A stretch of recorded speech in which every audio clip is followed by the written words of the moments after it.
Hello friends, पहल classes VNS में आप सभी का स्वागत है। भारतीय राजनीतिक विचारकों की इस कड़ी में हम लोग मोहम्मद इकबाल का अध्ययन कर रहे हैं।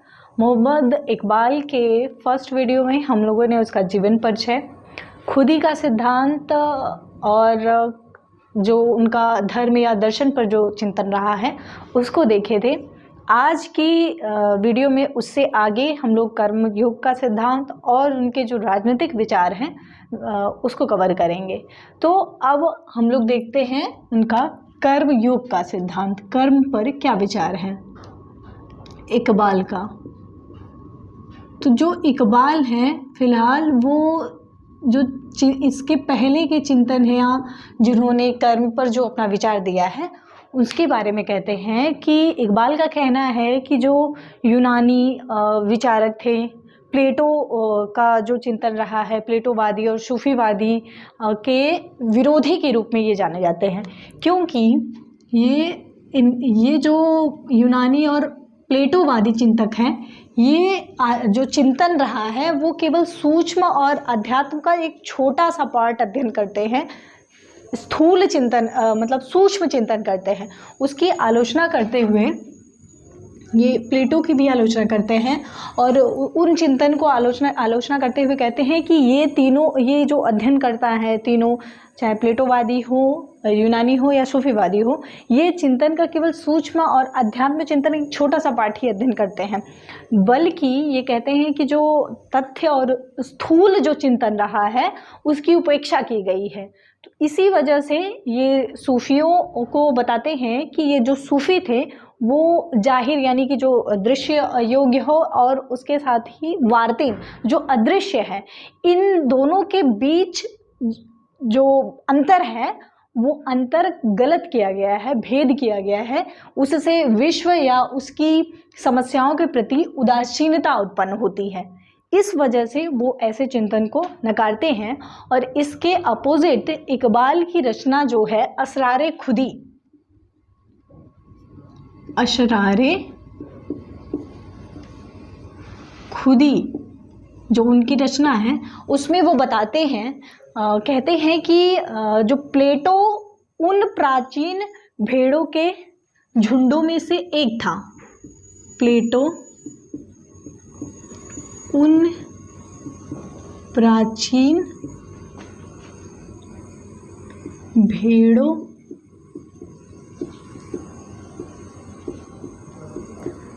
के झुंडों में से,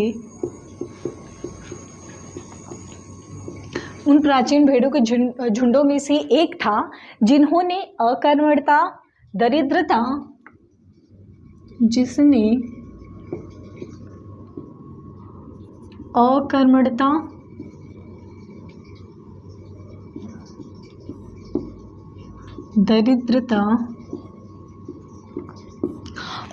दरिद्रता तथा आत्महत्या का संदेश देकर लोगों के मन को दूषित किया है। आत्महत्या का संदेश देकर लोगों के मन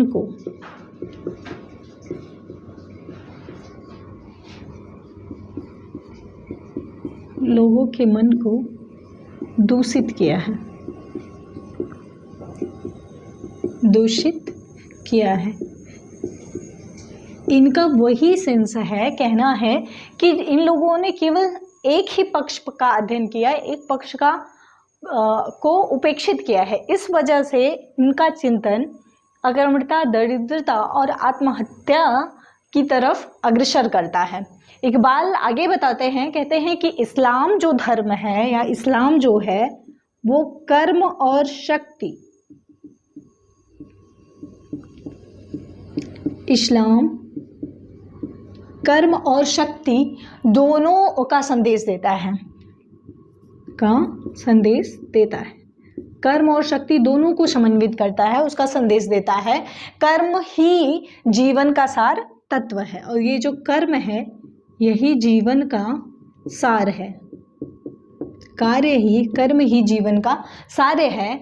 विश्व शाश्वत शोक का स्थान ही नहीं बल्कि और न ये गुलाबों की मतलब सया है। मतलब ये बताते हैं, इनका कहना है कि अगर हम विश्व को देखें तो न केवल ये दुख भरा ही है और ना ही ये केवल सुख भरी चीजें हैं, बल्कि ये कर्म पर आधारित है।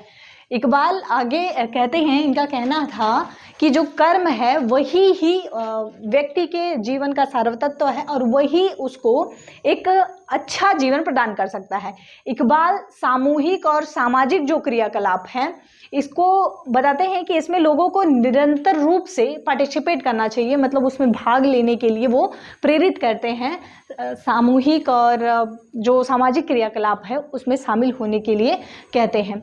यही कारण रहा है उनका, जो सामाजिक कल्याण की बात रही है या सामाजिक क्रियाकलाप में शामिल होने की बात रही है, यही कारण है कि वो गीता में जो श्री कृष्ण का द्वारा जो प्रतिपादित कर्मयोग का सिद्धांत है उसकी भी मतलब प्रशंसा करते हैं, उसकी भी बात करते हैं।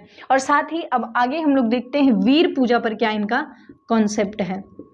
तो जो इकबाल है वो वीर पूजा का समर्थन करते हैं। जैसे कि हम अपने भारतीय चिंतकों में अंबेडकर को देखते हैं तो वो वीर पूजा जो है उसकी समर्थन नहीं करते, बस उसकी आलोचना करते हैं, कहते हैं कि लोकतंत्र के लिए ये खतरा है। वही इकबाल जो है वो वीर पूजा का समर्थन करते हैं और बताते हैं लोगों को, चूंकि ये प्रभावित नीत्शे से हैं, नीत्शे का जो अतिमानव का सिद्धांत है, फिलहाल उसमें कुछ परिवर्तन स्वरूप नीत्शे का सेम टू एकदम समान तो नहीं स्वीकार करते हैं इकबाल, लेकिन फिर भी वो अतिमानव के सिद्धांत से प्रभावित हैं। तो ये भी कहते हैं कि लोगों को जो अतिमानव यानी कि जो सर्वगुण संपन्न व्यक्ति है, जिसको वो इंसान एक कामिल बताते हैं, वो कहते हैं सर्वगुण संपन्न व्यक्ति जो होगा, संपन्न व्यक्ति जिसको वो इंसान एक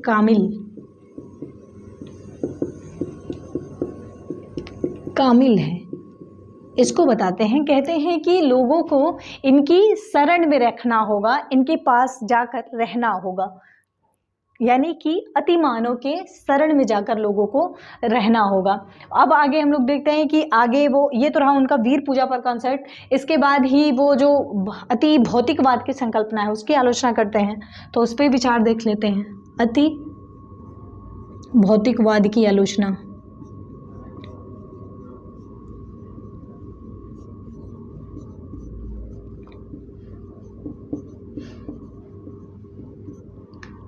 अति भौतिकवाद की आलोचना।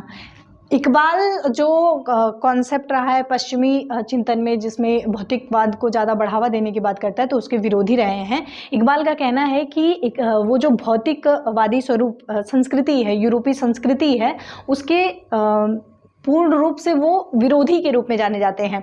उनका मानना था कि यूरोप में बुद्धि, तर्क और जो भौतिक शक्तियाँ हैं ये पर्याप्त है, लेकिन वहाँ पर देखा जाए फिर भी शोषण और अशांति की व्यवस्था है। इतना बुद्धि, तर्क, ज्ञान होने के बावजूद भी शोषण हो रहा है। तो इस वजह से वो कहते हैं कि यहाँ पर ये जो अशांति या शोषण है उसका एकमात्र कारण है कि यहाँ पर धर्म और जो आध्यात्म है, आध्यात्मिक जो चिंतन है उसको पूर्ण रूप से नकारा गया है और धर्म या आध्यात्म की जो आंतरिक चेतना है उसकी नहीं सुनी जाती है, इस आवाज को ठुकरा दिया जाता है। यही रीजन है कि वहां पर बुद्धि, तर्क होने के बावजूद भी अशांति फैली हुई है। तो इस आधार पर वो इसकी आलोचना करते हैं और कहते हैं, इकबाल कहते हैं कि मार्टिन लूथर किंग हो, प्रोटेस्ट सुधार हो, इन सब के होने के समय से ही पश्चिमी समाज ने ईसा मसीह की सार्वभौमिक आचार नीतियों को छोड़ दिया।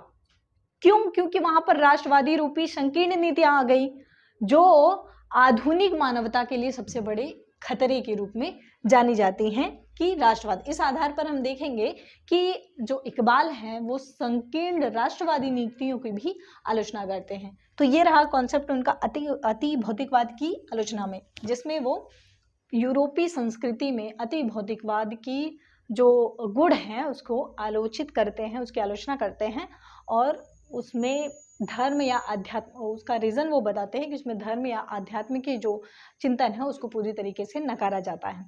अब हम लोग इनके राजनीतिक विचारों को देख लेते हैं। ये रहा उनका धर्म या अधर्म पर चिंतन, जिसमें उसमें कर्मयोग का सिद्धांत और फिर आगे हम लोगों ने खुदी का सिद्धांत वगैरह ही देखे थे।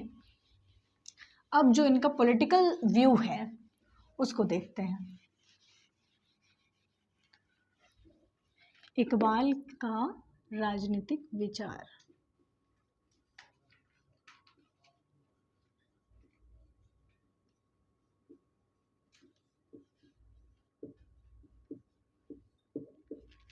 इकबाल के राजनीतिक विचार में सबसे पहले हम लोग इनका धर्मतंत्रीय जो राज्य है उसका समर्थन करते हैं, उसको देखते हैं। धर्मतंत्रीय राज्य का समर्थन, यानी कि वो एक विशेष धर्म के आधार पर राज्य या समाज को समर्थन करते हैं। धर्मतंत्री समाज। इकबाल चूंकि वो इस्लाम धर्म का पुनरुत्थान करना चाहते थे, इस वजह से वो इस्लाम यानी कि एक विशेष धर्म इस्लाम धर्म को बढ़ाने के लिए ही इस्लाम धर्म को वैश्विक स्तर पर उसका विकास करने के लिए शर्म इस्लामवाद की संकल्पना देते हैं और इसी वजह से वो धर्मतंत्री राज्य का समर्थन करते हैं। इकबाल कहते हैं कि जो मुस्लिम धर्म है, ये चूंकि हम लोगों ने खुदी का सिद्धांत दिया, उसके पहले ही जो धर्म का विचार था उसमें देखे थे, वो देखते हैं परिस्थितियों को देखते हैं और वहाँ पर देखते हैं कि यहाँ पर इस्लाम जो धर्म है वो उस हिसाब से विकास नहीं कर पाया, उसकी कमियों को देखें और उसको बढ़ाने के लिए वो अपना विचार प्रस्तुत किए। तो वो इकबाल इस्लाम का पुनरुत्थान करना चाहते थे, इसी वजह से वो कहते हैं कि जो धर्म निरपेक्ष राज्य होना चाहिए, उसी के अपोजिट ये धर्मतंत्री राज्य का समर्थन करते हैं और बताते हैं कि जो नीत्शे का स्पेशली वो नीत्शे के विचार से अतिमानववाद का संकल्पना लिए हैं, लेकिन उसमें जो अनिश्वरवाद की संकल्पना है उसको वो स्वीकार नहीं करते हैं। वो कहते हैं कि जो नीत्शे का अनिश्वरवाद है और आधुनिक राष्ट्र द्वारा समर्थित जो आधुनिक राष्ट्रवाद है उसमें जो भौतिकवाद को बढ़ावा दिया जाता है या धर्मनिरपेक्षतावाद को बढ़ावा दिया जाता है, उसकी वो आलोचना करते हैं। इकबाल यहीं पर देखें तो जब मैकियावेली जो कि धर्म और राजनीति का पृथक्करण किया है, यानी कि नैतिकता और राजनीति का पृथक्करण किया है, इसकी वजह से उसको शैतानों का शागिर्द या शैतानों का संदेश वाहक की तुलना वो करते हैं, जबकि इनका जो कॉन्सेप्ट है वो इस्लाम धर्म का है। तो उनका मानना था कि जो धर्म है वही प्रगति का तत्व है, धर्म ही प्रगति का तत्व है। इनका ये स्वीकार करना था कि धर्म की वजह धर्म जो है वही लोगों को प्रगति की राह पर पहुंचाता है। उन्होंने और कहते हैं कि धर्म ही व्यक्तियों को और समुदायों को बेहतर बनाने में अपना महत्वपूर्ण योगदान दिया है और इसी वजह से वो कहते हैं कि अतः जो राजनीति है, राजनीति शक्ति को इस्लाम के धार्मिक आदर्शों की तरफ बढ़ा दिया जाना चाहिए, यानी कि जो राजनीतिक शक्ति है, राजनीतिक शक्ति को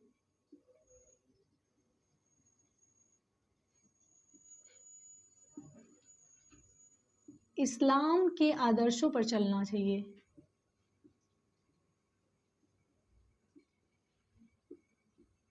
इस्लाम के आदर्शों पर चलना चाहिए, तभी उसका विकास या इस्लाम के आदर्शों पर ही या उसके पथ पर चलना चाहिए।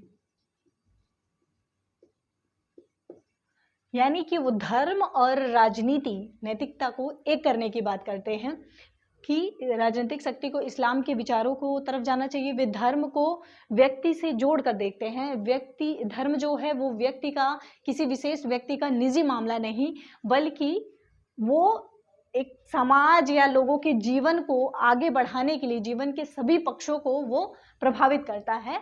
विस्तारित करता है। इस वजह से वो धर्म पर किसी भी प्रकार का नियंत्रण नहीं स्वीकार करते हैं, बल्कि धर्म का व्यक्ति के सभी जीवन के सभी पक्षों पर धर्म का नियंत्रण वो स्वीकार करते हैं। इकबाल चाहे वो क्षेत्रीय राष्ट्रवाद हो, नास्तिक समाजवाद हो, धर्मनिरपेक्षतावाद जैसी संकल्पना को पूर्ण रूप से अस्वीकार करते हैं। आगे अब हम लोग देखें उनका राज्य और धर्म के द्वैत और राजनीतिक संप्रभुता का जो खंडन करते हैं उसको देखते हैं कि राज्य है और धर्म के द्वैत, मतलब दो धर्मों की या कई धर्मों की भी बात है, धर्म के द्वैतवाद और जो एकल मतलब संप्रभुता जो विभाजन है उसको अस्वीकार करते हैं। तो इस पे हम लोग देखते हैं इनका क्या विचार रहा है। तो इकबाल का जो कहना है कि पाश्चात्य जो संस्कृति है उसके द्वारा जो दो तलवारों का सिद्धांत, जैसे कि हम लोग मध्यकाल में देखते हैं दो तलवारों का सिद्धांत, एक धर्म और एक धर्म सत्ता, एक राज सत्ता थी, उसको जो प्रचारित किया गया उसकी आलोचना करते हैं। वो कहते हैं राजा और धर्म सत्ता में जो द्वैत विभाजन है वो गलत है। इनके अनुसार इस्लाम ही सामंजस्यपूर्ण व्यवस्था है, इस्लाम ही सामंजस्यपूर्ण व्यवस्था है।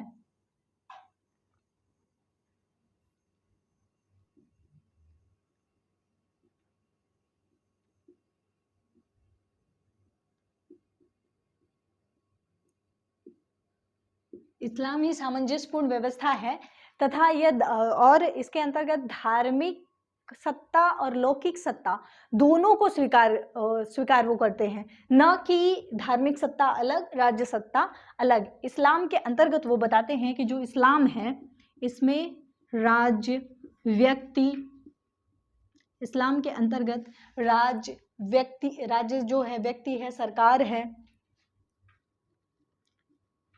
व्यक्ति सरकार और सरकार की जो व्यवस्था है ये एक दूसरे से अलग नहीं बल्कि एक ही माना जाना चाहिए, ये सभी एक ही हैं,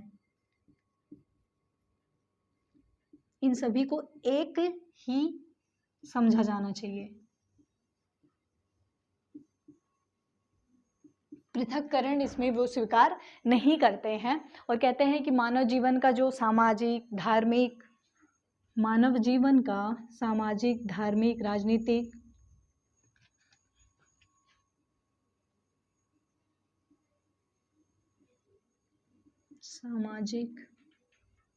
धार्मिक राजनीतिक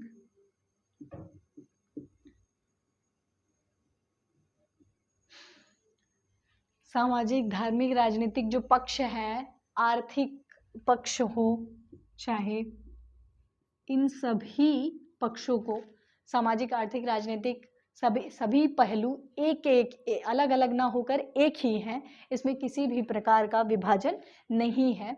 और आगे वो कहते हैं कि जो शासक होगा, शासक ईश्वर का प्रतिनिधि नहीं होता है वो, बल्कि धर्म और अध्यात्म से अलग कोई राजनीतिक संप्रभुता नहीं होती है कि अगर शासक को ईश्वरीय शक्ति समझे तो नहीं, बल्कि वो धर्म या राज्य के अंतर्गत ही है, उससे अलग नहीं। 1928-29 के लगभग जो मद्रास में उनका जो धर्म पर भाषण रहा है उसमें वो बताते हैं, उनके जो भाषण दिए उसमें है 6 लेक्चर्स ऑन द, जो बुक रही है उनकी special 6 lectures on the reconstruction of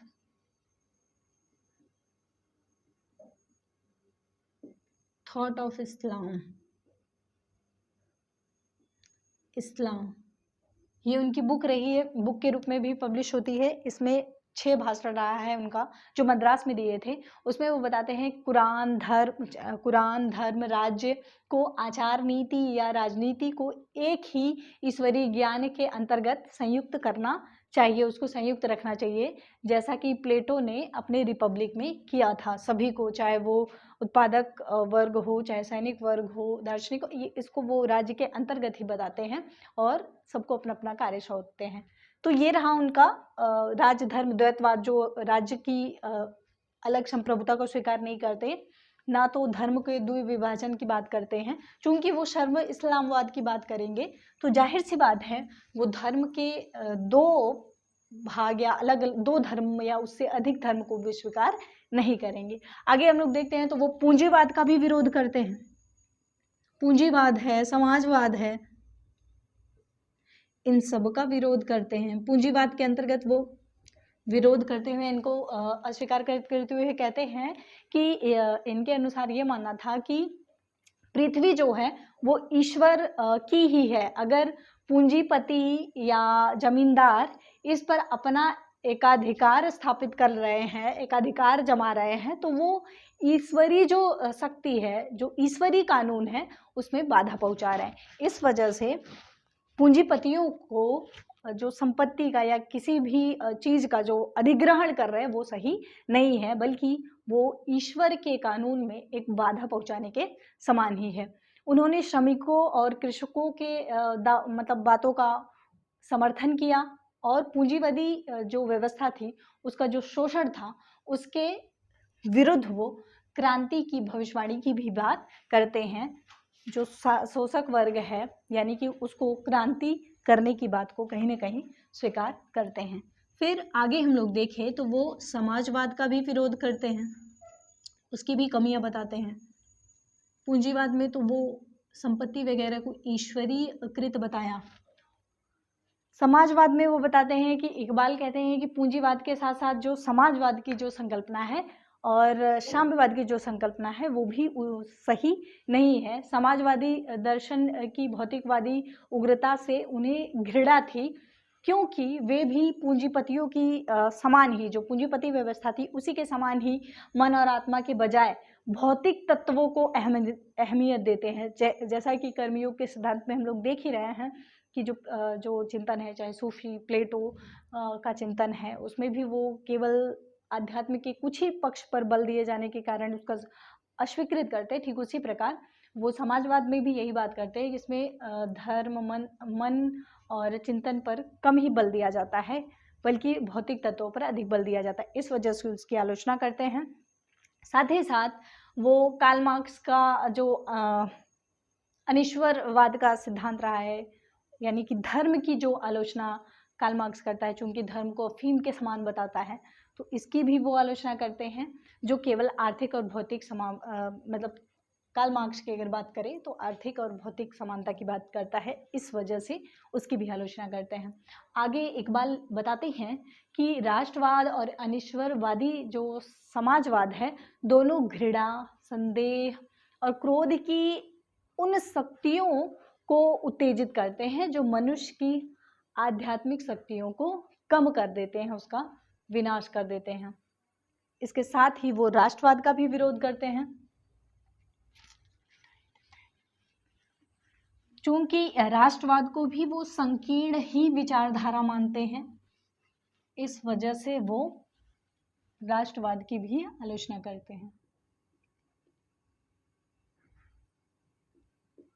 राष्ट्रवाद के अंतर्गत वो बताते हैं कि कहते हैं कि इसके अंतर्गत जो क्षेत्रीय और कुछ पक्ष की जो राजनीति है, जो शक्ति है, वो चूंकि उनका विचार जो है वैश्विक स्तर पर इस्लाम को बढ़ाने का है, तो किसी एक क्षेत्रीय विचारधारा या प्रजातंत्रीय जो संकल्पना है उसको वे स्वीकार नहीं करते हैं, क्योंकि वो इस्लामी विश्ववाद का विचार देते हैं।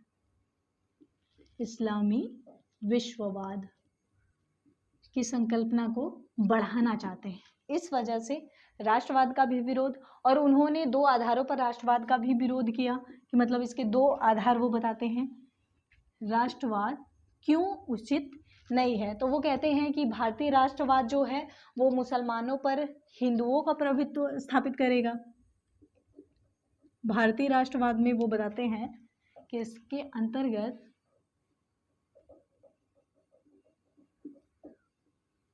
मुसलमानों पर हिंदुओं का प्रभुत्व स्थापित होगा, इस वजह से उचित या सही नहीं है। वहीं दूसरा पक्ष उनका राष्ट्रवाद पे आलोचना करने का रहा है, वो ये है कि राष्ट्रवाद का आदर्श अलग अलग मुस्लिम देशों के बीच जो पृथकता है और अलगाव का जो सिद्धांत है उसको पैदा करता है। इस वजह से वो इसको स्वीकार नहीं करते। अलग अलग देश के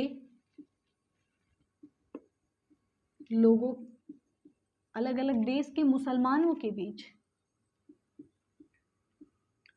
मुसलमानों के बीच पृथकता का भाव पैदा करता है।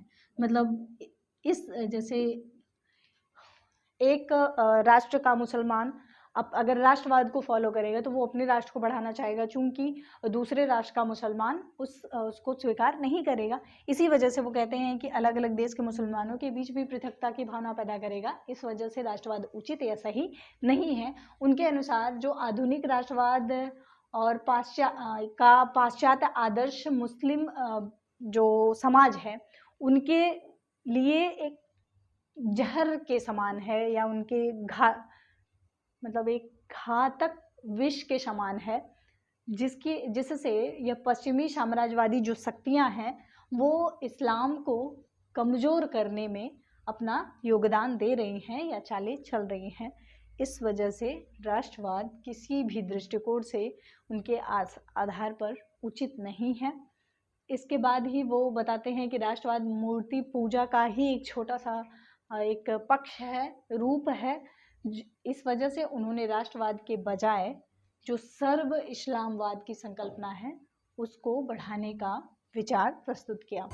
आगे हम लोग देखते हैं कि उनका जो लोकतंत्र या लोकप्रिय संप्रभुता का जो सिद्धांत है उसकी भी आलोचना करते हैं, लेकिन उसमें लोकतंत्र की आलोचना करते हुए वो बताते हैं, कहते हैं कि जो संसद है या विधानसभाएं हैं, यहाँ पर जो वाद विवाद या विचार विमर्श होता है वो केवल पूंजीपतियों की माया जाल की मात्र के ही समान है। पूंजीपतियों के इशारे पर ही या उन्हीं के इंस्ट्रक्शन पर भी ही संसद या विधानसभाओं में बातचीत की जाती है।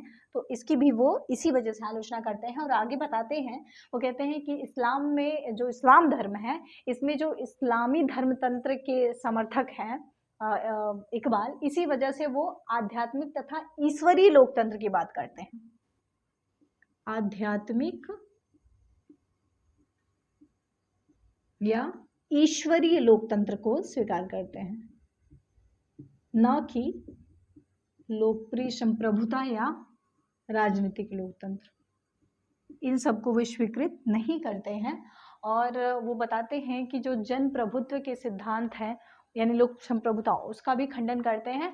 कहते हैं कि इन सब से अच्छा जनता की बजाय ईश्वर ही सर्वोपरि है, ईश्वर की सत्ता ही सर्वोपरि है। इस वजह से वो ईश्वरीय लोकतंत्र का ही समर्थन करते हैं।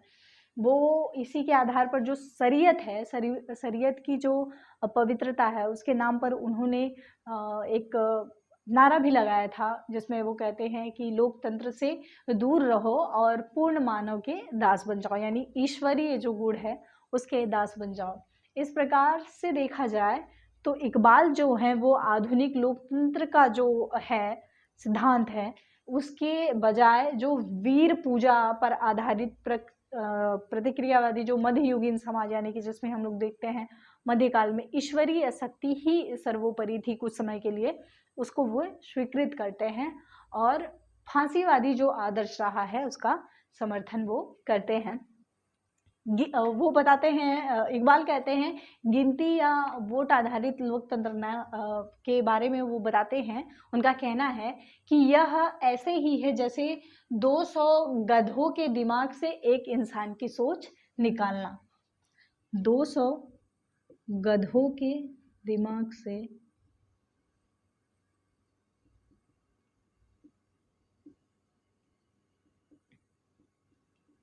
गधों के दिमाग से एक इंसानी सोच निकालना,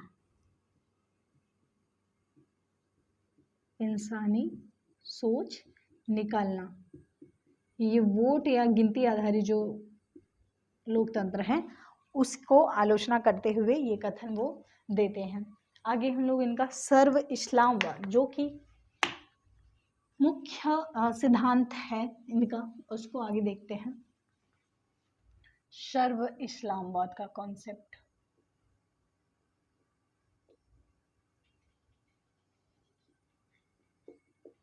सर्व इस्लामवाद के अंतर्गत हम लोग देखें तो शुरुआत में अगर हम लोग इकबाल का कॉन्सेप्ट देखते हैं तो वो हिंदू मुस्लिम विभाजन या पृथक्करण को स्वीकृत नहीं करते हैं, बल्कि वो हिंदू मुस्लिम एकता के समर्थक थे, उसको बढ़ाने के समर्थन में थे। लेकिन चूंकि उनका जो 1904 में उन्होंने बुक जो लिखा था तराना ए हिंद, इसमें वो हिंदू मुस्लिम एकता का समर्थन करते हैं। लेकिन बाद में इनका विचार परिवर्तित होकर इन्होंने मुस्लिम धर्म या सर्व इस्लामवाद का संकल्पना को प्रभावित किया है। तराना ए हिंद में ही उन्होंने सारे जहां से अच्छा हिंदुस्तान हमारा, सारे जहां से अच्छा हिंदुस्तान हमारा का विचार प्रस्तुत करते हैं, का गीत लिखते हैं। सारे जहां से अच्छा हिंदुस्तान हमारा, उन्होंने राम और जो स्वामी राम तीर्थ था उनके विचारों को मतलब उनके विचारों पर लिखा, कई सारी प्रशस्तियां लिखी। यह प्रगतिशील विचारक के बाद में जो एक प्रगतिशील विचारक के होने के साथ साथ ये बाद में संप्रदायवादी और प्रतिक्रियावादी बन जाते हैं। वो जो मुस्लिम समाज है, वे मुस्लिम भ्रातृत्व की जो भावना रही है उसकी विचारों को समर्थन देते हुए ये स्वयं को सर्व इस्लामवादी घोषित कर देते हैं, जिसके अंतर्गत उन्होंने राष्ट्रवाद जैसी जो संकल्पना रही है, प्रादेशिक राष्ट्रवाद या क्षेत्रीय राष्ट्रवाद, जातीय राष्ट्रवाद जो रहा है, विचार रहा है, इसके स्थान पर वो इस्लामी जो धर्म है, इस्लामी पुनरुत्थान पर विचार प्रस्तुत किया, उसको बढ़ाने की बात करते हैं। उनके अनुसार इस्लाम न तो राष्ट्रवाद है न साम्राज्यवाद है, बल्कि यह एक राष्ट्र संघ है। राष्ट्र संघ में ही इनका इतना दृढ़ विश्वास था कि वो बताते हैं कि चूंकि संकल्पना इनका जो तौहीद यानी कि एकेश्वरवाद की जो विचार है, एकेश्वरवाद के सिद्धांत से ही उन्होंने विश्व एकता का निष्कर्ष निकाला। एकेश्वरवाद जिसको हम तौहीद कहते हैं, एकेश्वरवाद की जो संकल्पना है, इसी के आधार पर, एकेश्वरवाद की संकल्पना के आधार पर इन्होंने मतलब एक ईश्वर रहेगा तो एक राष्ट्र संघ के रूप में ही स्थापित हो पाएगा। इसी वजह से उन्होंने विश्व एकता, एकेश्वरवाद होगा जब तो विश्व एकता स्थापित हो पाएगा, यानी सर्व इस्लामवाद, सभी व्यक्ति एक ही भ्रातृत्व या भावना, भाई बंधुचारी की भावना में रहेंगे तो विश्व एकता स्थापित हो सकेगी जब सर्व इस्लामवाद रहेगा। उनकी जो कविता रही है तराना ए मिल्ली, उसमें उन्होंने कहा है कि तराना ए मिल्ली कविता है, इसमें इन्होंने बताया है कि चीन और अरब हमारा, चीन और अरब हमारा, हिंदुस्तान हमारा, हिंदुस्तान हमारा, हम हैं मुस्लिम, हिंदुस्तान हमारा,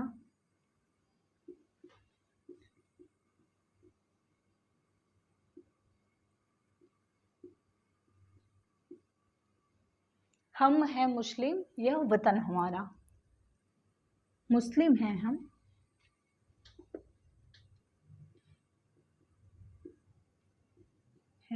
यह वतन हमारा।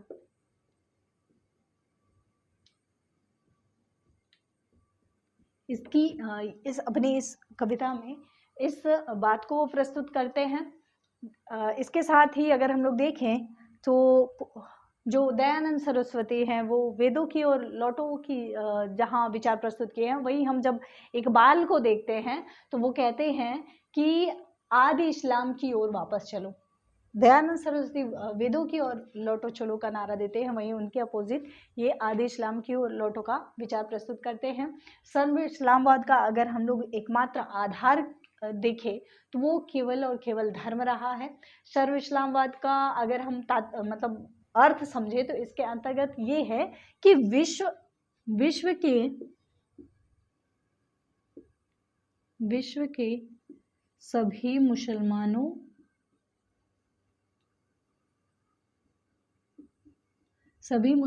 के बीच एकता स्थापित हो सके, जिसको एकता या बंधुत्व स्थापित हो सके, मुसलमानों के बीच एकता और बंधुत्व की भावना, एकता और बंधुत्व की भावना स्थापित हो सके, जिसको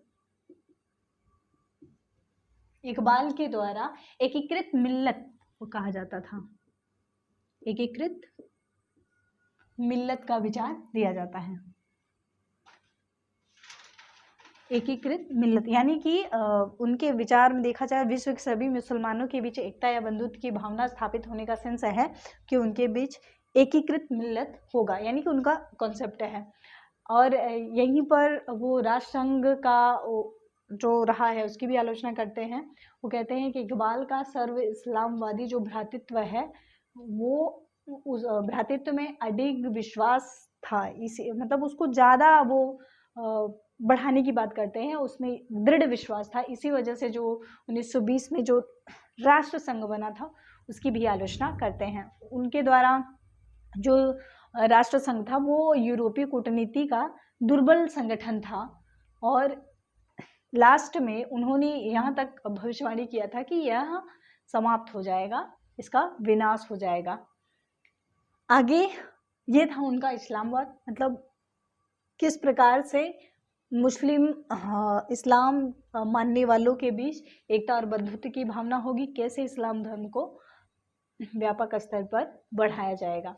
आगे हम लोग इनका पाकिस्तान की विचारधारा संबंधी जो विचार है, यानी कि द्वि राष्ट्र का सिद्धांत, पाकिस्तान संबंधी जो विचार है उसको देखते हैं। तो जो पाकिस्तान शब्द का अगर हम लोग बात करें तो सर्वप्रथम इसकी बात पाकिस्तान शब्द का प्रयोग रहमत अली ने किया है। पाकिस्तान शब्द का प्रयोग रहमत अली के द्वारा किया गया है।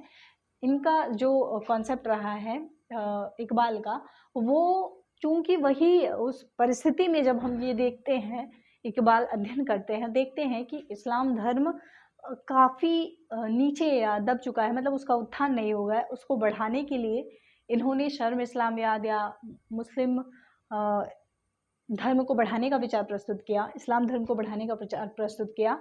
आगे इनका जो कॉन्सेप्ट रहा है उन्होंने उसको बढ़ाने का ही कॉन्सेप्ट दिया है कि कैसे किस प्रकार से इस्लाम जो धर्म है उसको बढ़ावा दिया जाए और उसके लिए अलग राष्ट्र यानी कि पाकिस्तान जब को एक अलग राष्ट्र बनाने के लिए बात किया गया तो उसके चूंकि इनको पाकिस्तान का आध्यात्मिक पिता कहा जाता है तो उसके समर्थन में ये आते हैं। इनका जो मानना था वो एक जो भारतीय राष्ट्रवाद था उसमें एकात्म भारतीय राष्ट्र के आदर्श के ये विरुद्ध थे कि इसमें केवल एक धर्म ना हो, बल्कि उनके विचार जो रहे हैं मतलब एकात्म भारतीय राष्ट्र के विरुद्ध था। तो उनके विचार में आदर्श जो मुसलमान है उन पर हिंदू जो बहुसंख्यक है उनका आधिपत्य स्थापित हो जाएगा, जो कि गलत है। ये एक योजना के समान ही है, योजना मात्र ही था, योजना बनाई गई है जिसके अंतर्गत हिंदुओं का प्रभुत्व मुसलमानों बहुसंख्यक हिंदुओं का बहुत प्रभुत्व मुसलमानों पर होगा, जिसकी वो आलोचना करते हैं। और वो बताते हैं कि उनके द्वारा एकीकृत उत्तरी पश्चिमी जो मुस्लिम राज्य है उसका वो समर्थन इसी वजह से वो एकीकृत उत्तरी पश्चिमी मुस्लिम राज्य का समर्थन करते हैं। पश्चिमी मुस्लिम राज्य हिंदुओं को बचाने के लिए वो एकीकृत उत्तरी पश्चिमी मुस्लिम राज्य का समर्थन करते हैं। 1930 का जो मुस्लिम लीग का अधिवेशन रहा है उसमें इन्होंने अध्यक्षता किया था और कहा था कि मेरी यह इच्छा है कि जो पंजाब, पश्चिमोत्तर सीमांत प्रदेश, सिंध, बलूचिस्तान को एक राज्य के अंतर्गत संगठित कर दिया जाए, उसको एक राज्य बना दिया जाए, चाहे ऐसा स्वराज्य ब्रिटिश साम्राज्य के अंतर्गत मिले या बाहर, हमें इसे प्राप्त करना है, हमको इसको एक अलग राज्य के रूप में स्थापित करना ही करना है, चाहे वो ब्रिटिश सरकार दे या बाद में स्थापित किया जाएगा। इस प्रकार से अगर हम लोग देखें तो इकबाल जो रहे हैं वो पाकिस्तान की पृथकतावादी जो मांग रही है उसके आध्यात्मिक और वैचारिक प्रवर्तक के रूप में स्थापित होते हैं, जो कि जिसको मोहम्मद अली जिन्ना के अग्रज यानी पूर्वज के रूप में कहा जा सकता है। तो ये रहा उनका एक अलग मुस्लिम राज्य के रूप में पाकिस्तान का विचार। तो हम इस्लाम जो इकबाल हैं उनका खुद ही का सिद्धांत या राजनीतिक विचार में धर्म तंत्री राज्य का विचार रहा हो, चाहे वो पूंजीवाद समाजवाद की आलोचना रही हो या पाकिस्तान की मांग का जो बात रहा हो, उसको देखें तो इतने में इकबाल का विचार कवर होता है। फिर आगे के जो बचे हुए थिंकर्स हैं उनको हम नेक्स्ट वीडियो में देखेंगे। तब तक के लिए धन्यवाद।